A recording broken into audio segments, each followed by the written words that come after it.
تو قرآن سے ہمیں جواب ملا کہ ہمارے نبی صلی اللہ علیہ وسلم کی جتنی بھی ازواج مطہرات ہیں سب ہماری مائیں ہیں، جن کا کے بارے میں اللہ نے کہا وَأَزْوَاجُهُ أُمَّهَاتُهُنَّ، پارہ نمبر 22 سورۃ الاحزاب۔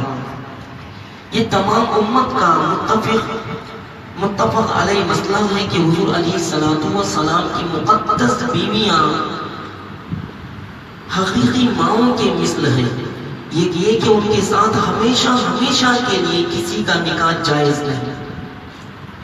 دوم یہ کہ ان کی تعظیم و تکریم ہر امتی پر اس طرح لازم ہے جس طرح حقیقی ماں کی، بلکہ اس سے بھی زیادہ، لیکن نظر اور خلوت کے معاملے میں ازواج مطہرات کا حکم حقیقی ماں کی طرح نہیں ہے، کیونکہ قرآن مجید میں اللہ نے ارشاد فرمایا، سورۃ الاحزاب ہے وَإِذَا سَأَلْتُمُوهُنَّ مَتَاعًا فَاسْأَلُوهُنَّ مِنْ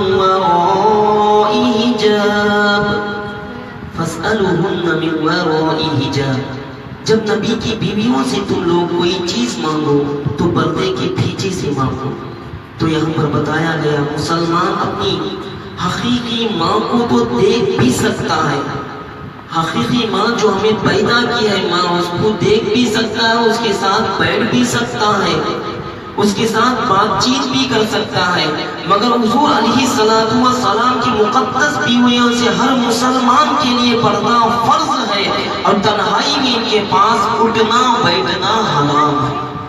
ازواج مطہرات امہات المؤمنین جو مومنوں کی ماں ہے، ان کے بارے میں یہ حکم نازل کیا گیا، یہ بتایا گیا ان کے پاس اٹھنا بیٹھنا تک حرام ہے، ہر مسلمان کے لیے پردہ فرض ہے۔ اسی طرح حقیقی ماں کے ماں باپ، لڑکوں کے نانا نانی، اور حقیقی ماں کی بھائی بہن لڑکوں کے ماموں اور خالہ ہوا کرتے ہیں۔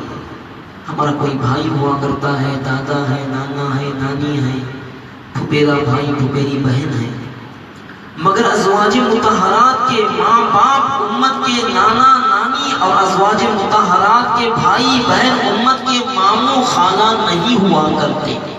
ان کی شان ارفع و اعلیٰ ہے، ہم ان کی طرح نہیں ہو سکتے۔ یہ حکم حضور علیہ السلام کی ان تمام ازواج مطہرات کے لیے جن سے حضور علیہ السلام نے نکاح فرمایا ہے، چاہے حضور علیہ السلام سے پہلے ان کا انتقال ہوا ہو یا حضور علیہ السلام کے بعد انہوں نے وفات پائی ہو، یہ سب کی سب امت کی مائیں ہیں، اور ہر امتی کے لیے اس کی حقیقی ماں سے بڑھ کر لائق تعظیم و واجب الاحترام ہے۔ زرخانی ہے، جلد 3 ہے، صفحہ نمبر 216 ہے۔ اب ہمارے نبی کی کتنی بیویاں ہیں؟ ہمارے نبی صلی اللہ علیہ وسلم کی 11 بیویاں ہیں، جن میں سے 6 خاندان قریش کے اونچے گھرانوں کی چشم و چراغ تھیں، جن کے اسماء مبارکہ یہ ہیں: خدیجہ بنت خویلد، نمبر 2 عائشہ بنت ابو بکر صدیق، نمبر 3 حفصہ بنت عمر فاروق، نمبر 4 ام حبیبہ بنت ابو سفیان، نمبر 5 ام سلمہ بنت ابو امیہ، نمبر 6 سودہ بنت جمع۔ اور 4 ازواج مطہرات خاندان قریش سے نہیں تھی، بلکہ عرب کے دوسرے قبائل سے تعلق رکھتی تھی۔ وہ یہ ہیں: زینب بنت جحش، میمونہ بنت حارث، زینب بنت خزیمہ، ام المساکین جویریہ بنت حارث، اور ایک بیوی یعنی سمیہ بنت حی، یہ عربی النسل نہیں تھی بلکہ خاندان بنی اسرائیل کی ایک شرف النسب رئیس زادی تھی۔ یہ تھی ازواج مطہرات کے تعلق سے قرآن میں جو پیش گوئی کی ہے، قرآن پاک میں جو کہا گیا ہے، اس کو ہم لوگوں نے سنا۔ اب آئیے حضرت خدیجہ رضی اللہ تعالی عنہا سے ہمارے نبی کا نکاح 25 سال کی عمر ہمارے نبی کی تھی، 40 سال کی عمر حضرت خدیجہ رضی اللہ تعالی عنہا کی تھی۔ کتنے سال تک ہمارے نبی کے ساتھ رہی حضرت خدیجہ رضی اللہ تعالی عنہا؟ 25 کسی روایت کے حساب سے 24 سال تک ہمارے نبی کے ساتھ رہی. اس کے بعد ان کا 65 سال کی عمر میں حضرت خدیجہ رضی اللہ تعالی عنہا کا انتقال ہوا. اور جب تک ہمارے نبی صلی اللہ علیہ وسلم کے ساتھ میں کہ ازواج بن کر، بیوی بن کر حضرت خدیجہ رضی اللہ تعالی عنہا رہی، تب تک ہمارے نبی کسی اور سے نکاح نہیں فرمائے. آئیے حضرت خدیجہ رضی اللہ تعالی عنہا کے کتنے شوہر تھے. حضرت خدیجہ رضی اللہ تعالی عنہا ہمارے نبی سے شادی ہونے سے قبل 2 شادیاں ہو چکی تھی. اس کا تذکرہ یہاں پر قریب میں آ رہا ہے. اب یہ ان کے انتقال کے بعد حضرت خدیجہ کی دونوں حولہ، ان کے شوہر کا ایک نام، دوسرے شوہر کا نام عتیق، دونوں کے انتقال کے بعد حضرت خدیجہ رضی اللہ تعالیٰ عنہ بزنس سنبھالتی. اب انہیں کسی ایک بزنس مین کی ایسی ضرورت تھی کہ وہ ان کا مال تجارت لے جا کر کے فروخت کرے، پھر اسے لائے. آئیے جب آپ کی عمر شریف تقریباً 25 سال کی ہوئی، کس کی؟ ہمارے نبی کی، تو آپ کی امانت و صداقت کا چرچا دور دور تک پہنچ چکا تھا. حضرت خدیجہ رضی اللہ تعالیٰ عنہ مکہ کی ایک بہت ہی مالدار عورت تھی. ان کے شوہر کا انتقال ہو چکا تھا. ان کو ضرورت تھی کہ کوئی امانت دار آدمی مل جائے تو اس کے ساتھ اپنی تجارت کا مال و سامان ملک شام بھیجیں. چنانچہ ان کی نظر میں انتخاب نے اس کام کے لیے حضور علیہ السلام کو منتخب کیا اور کہنا بھیجا، آپ ہمارا مال تجارت لے کر ملک شام جائے، جو معاوضہ میں دوسروں کو دیتی ہوں آپ کی امانت و دیانت داری کی بنا پر میں آپ کو اس کا 2 گنا دوں گی. حضور علیہ السلام نے ان کی درخواست منظور فرما لی اور تجارت کا مال و سامان لے کر ملک شام کو روانہ ہو گئی. اس سفر میں حضرت خدیجہ رضی اللہ تعالی عنہا نے اپنے ایک معتمد غلام میسرہ کو بھی آپ کے ساتھ روانہ کر دیا تاکہ وہ آپ کی خدمت کرتا رہے. جب آپ ملک شام کے مشہور شہر بصرہ کے بازار میں پہنچے تو وہاں نستورہ راہب کی خانقاہ کے قریب میں بیٹھے ہوئی نستورہ ملک شام نستورہ راہب کی خانقاہ کے قریب میں ٹہرے. نستورہ میسرہ کو بہت پہلے سے جانتا تھا. حضور علیہ السلام کی صورت دیکھتے ہی نستورہ میسرہ کے پاس آیا اور دریافت کیا کہ اے میسرہ، یہ کون شخص ہے جو اس درخت کے نیچے اتر پڑے ہیں؟ میسرہ نے جواب دیا کہ یہ مکہ کے رہنے والے ہیں اور خاندان بنو ہاشم کے چشم و چراغ ہیں. ان کا نام نامی محمد اور لقب امین ہے.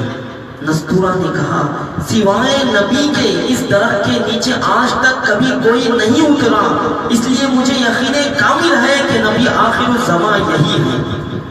کیونکہ آخری نبی کی تمام نشانیاں جو میں نے توریت و انجیل میں پڑھی ہیں وہ سب میں نے ان میں دیکھ رہا ہوں. کاش میں اس وقت زندہ رہتا جب یہ اپنی نبوت کا اعلان کریں گے تو میں ان کی بھرپور مدد کرتا اور پوری جان نثاری کے ساتھ ان کی خدمت گزاری میں اپنی تمام عمر گزار دیتا. اے میسرہ، میں تم کو نصیحت اور وصیت کرتا ہوں کہ خبردار، ایک لمحے کے لیے بھی تم ان سے جدا نہ ہونا. انتہائی خلوص و عقیدت کے ساتھ ان کی خدمت کرتے رہو، کیونکہ حضور اللہ تعالیٰ نے ان کو خاتم النبیین ہونے کا شرف عطا فرمایا ہے. یہ کون ہے بولنے والا؟ راہب ہے.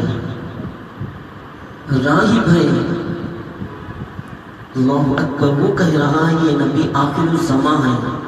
میں نے توریت میں، زبور میں، انجیل میں دیکھا کہ تمام نشانیاں پائی جاتی ہیں. اب حضور علیہ السلام بصرہ کے بازار میں بہت جلد تجارت کا مال فروخت کر کے مکہ مکرمہ واپس آ گئے. واپسی میں جب آپ کا قافلہ شہر مکہ میں داخل ہونے لگا تو حضرت بی بی خدیجہ رضی اللہ تعالی عنہا ایک بالا خانے پر بیٹھی ہوئی قافلے کی آمد کا منظر دیکھ رہی تھی. جب ان کی نظر حضور علیہ السلام پر پڑی تو انہیں ایسا نظر آیا کہ 2 فرشتے آپ کے سر پر دھوپ سے سایہ کیے ہوئے ہیں. حضرت خدیجہ رضی اللہ تعالی عنہ کے قلب پر اس نورانی منظر کا یہ خاص اثر ہوا. وہ فرد عقیدت سے انتہائی والہانہ محبت کے ساتھ یہ حسین جلوہ دیکھتی رہی. پھر اپنے غلام میسرہ سے انہوں نے کئی دن کے بعد اس کا تذکرہ کیا، ذکر کیا. تو میسرہ نے بتایا میں تو پورے سفر میں یہی منظر دیکھ رہا ہوں، اور اس کے علاوہ میں نے بہت سی عجیب و غریب باتوں کا مشاہدہ کیا.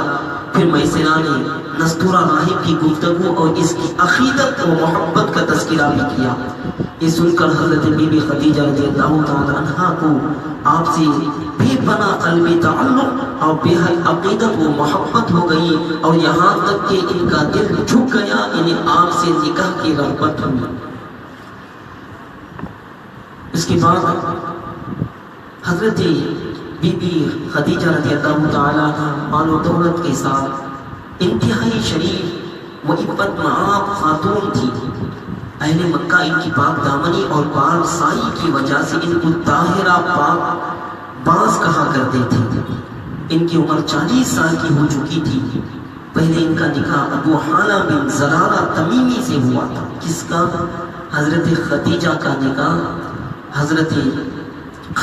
نکاح ابو حالہ بن زرارہ تمیمی سے ہوا تھا. ان سے 2 لڑکے ہند بنت ابو حالہ اور حالہ بنت ابو حالہ پیدا ہو چکے تھے. پھر ابو حالہ کے انتقال کے بعد حضرت خدیجہ نے دوسرا نکاح عتیق بنت عائز مخزومی سے کیا. ان سے بھی 2 اولاد ہوئی، ایک لڑکا عبداللہ بن عتیق اور ایک لڑکی ہند بنت عتیق. حضرت خدیجہ دوسرے شوہر عتیق کا بھی انتقال ہو چکا تھا. بڑے بڑے سرداران قریش کے ساتھ عقد نکاح کے خواہش مند تھے، لیکن انہوں نے سب پیغاموں کو ٹھکرا دیا. مگر حضور علیہ السلام کی پیغمبرانہ اخلاق و عادت کو دیکھ کر اور آپ کے حیرت انگیز حالات کو دیکھ کر سن کر یہاں تک کہ ان کا دل آپ کی طرف مائل ہو گیا. خود بخود ان کے قلب میں آپ سے نکاح کی رغبت پیدا ہوئی. تو بڑے بڑے مالداروں اور شہر مکہ کے سرداروں کے پیغاموں کو رد کر چکی تھی حضرت خدیجہ، اور یہ طے کر چکی تھی اب 40 برس کی عمر میری، تیسرا نکاح نہیں کروں گی. اور کہاں خود ہی حضور علیہ السلام کی پھوپھی حضرت صفیہ کو بلایا. اسی طرح سے حضرت خدیجہ رضی اللہ تعالیٰ عنہ جو اپنے نبی صلی اللہ علیہ وسلم سے کس طرح سے محبت کرتی ہیں، کس وجہ سے ہمارے نبی ان کو پسند آئے، انہی کے الفاظ ہیں انی قد رغبت فیک لحسن خلقک وصدق حدیثک، یعنی میں نے آپ کے اچھے اخلاق اور آپ کی سچائی کی وجہ سے آپ کو پسند کیا. سبحان اللہ. تو ہمارے نبی صلی اللہ علیہ وسلم نے اس رشتے کو اپنے چچا ابو طالب اور خاندان کے دوسرے بڑے بڑوں کے سامنے پیش کیا. اس کے بعد آپ صلی اللہ علیہ وسلم کا نکاح حضرت خدیجہ رضی اللہ تعالی عنہا سے ہوا. آئیے حضرت خدیجہ رضی اللہ تعالی عنہا کے تعلق سے ان کے فضائل میں چند حدیثیں جو وارد ہوئی ہیں اس کو آخری میں سماعت کر لیں. حضرت ابو ہریرہ رضی اللہ تعالی عنہ راوی ہیں حضرت جبرائیل علیہ السلام رسول اللہ صلی اللہ علیہ وسلم کے پاس تشریف لائے اور عرض کیا اے محمد صلی اللہ علیہ وسلم، یہ خدیجہ ہے جو آپ کے پاس ایک برتن لے کر آ رہی ہے جس میں کھانا ہے. جب یہ آپ کے پاس آ جائیں تو آپ ان سے ان کے رب کا اور میرا سلام کہہ دیں. ان کو یہ خوشخبری سنا دیں کہ جنت میں ان کے لیے موتی کا یہ گھر بنا ہے جس میں نہ کوئی شور ہوگا نہ کوئی تکلیف ہوگی. سبحان اللہ. اللہ تعالی جبرائیل امین کے ذریعے سے اپنا سلام، جبرائیل اپنا سلام سناتے ہیں اور کہتے ہیں یا رسول اللہ صلی اللہ علیہ وسلم حضرت خدیجہ کو اللہ اور میرا سلام سنائیے، اور اس کے بعد ان کے لیے جنت کی بشارت دیجیے. ان کے لیے موتی کا یہ گھر بنا ہے جس میں نہ کوئی شور ہوگا نہ کوئی تکلیف ہوگی. بخاری شریف ہے، جلد اول ہے، صفحہ نمبر 530 پر 9 ہے. اب آئیے امام احمد و ابو داود و نسائی حضرت عبداللہ بن عباس رضی اللہ تعالی عنہما سے راوی ہے کہ اہل جنت کی عورتوں میں سب سے افضل حضرت خدیجہ، حضرت فاطمہ، حضرت مریم و حضرت آسیہ رضی اللہ تعالی عنہن ہے۔ زرخانی جلد 3 ہے، صفحہ نمبر 223 ہے۔ اسی طرح ایک روایت، ایک مرتبہ جب حضرت عائشہ رضی اللہ تعالی عنہ حضور علیہ السلام کی زبان مبارک سے حضرت خدیجہ رضی اللہ تعالی عنہ کی بہت زیادہ تعریف سنی۔ حضرت عائشہ کا نکاح کب ہوا؟ حضرت خدیجہ رضی اللہ تعالی عنہ جو 24 یا 25 سال تک ہمارے نبی کے ساتھ تھی، اس کے بعد میں دوسری ازواج مطہرہ آقا علیہ السلام کے عقد میں آئی۔ اب حضرت عائشہ رضی اللہ تعالی عنہ نے حضور علیہ السلام کی زبان مبارک سے حضرت خدیجہ کی بہت زیادہ تعریف سنی، تو انہیں غیرت آ گئی اور انہوں نے یہ کہہ دیا کہ اب تو اللہ تعالیٰ نے آپ کو ان سے بہتر بیوی عطا فرما دی ہے۔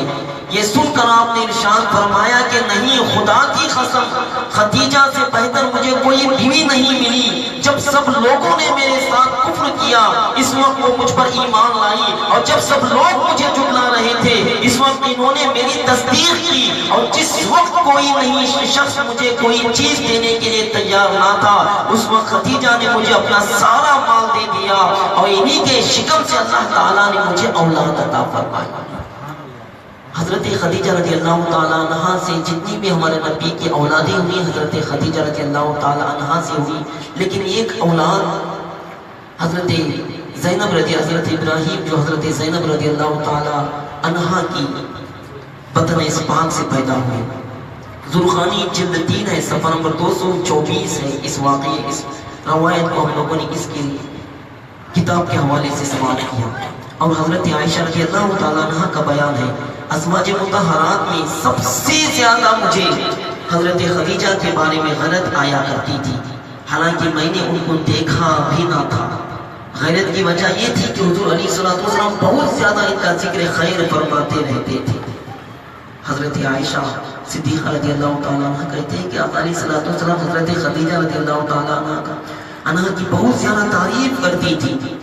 حضرت عائشہ کہتے ہیں میں تو انہیں حضرت خدیجہ کو دیکھی تک نہیں تھی۔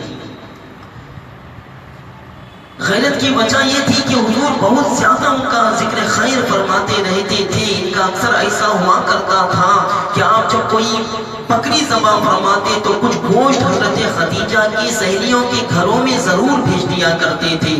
اس سے میں چڑ جایا کرتی تھی، اس سے میں چڑ جایا کرتی تھی، حضرت عائشہ اس سے میں چڑ جایا کرتی تھی، اور کبھی کبھی یہ کہہ دیا کرتی تھی کہ دنیا میں بس یہ خدیجہ ہے جو آپ کی بیوی تھی۔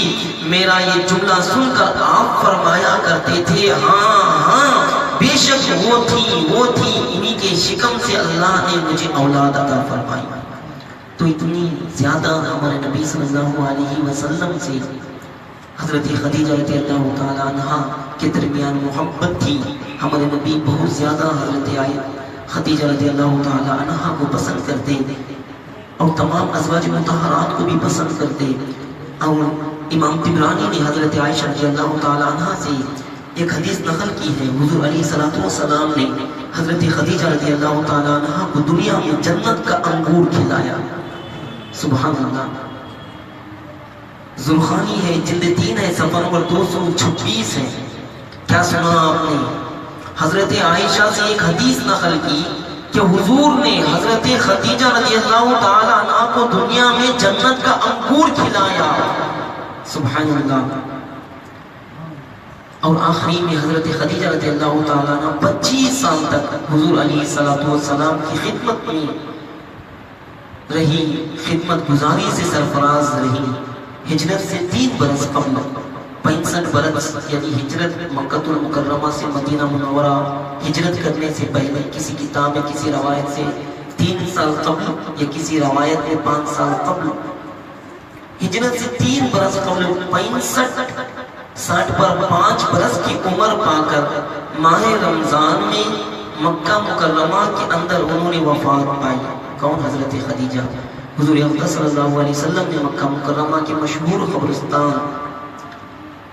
حجون جنت المعلا میں خود بنفس نفیس ان کی قبر میں اتر کر اپنے مقدس ہاتھوں سے ان کو سپرد خاک فرمایا۔ چونکہ اس وقت تک نماز جنازہ کا حکم نازل نہیں ہوا تھا، اس لیے آپ نے ان کی نماز جنازہ نہیں پڑھائی۔ ذوالخانی ہے، جلد 3 ہے، صفحہ نمبر 227 ہے۔ یہاں تک ہم لوگوں نے حضرت خدیجہ رضی اللہ تعالی عنہ کی مختصر سی زندگی کو سماعت کرنے کی کوشش کی ہے۔ اللہ تبارک و تعالیٰ نے ہم تمام کو یہاں پر نماز عصر کے بعد بیٹھنے کی توفیق مرحمت کی، اور اللہ تعالیٰ کا رب قدیر کا یہ شکر ہے کہ رمضان المبارک کا مقدس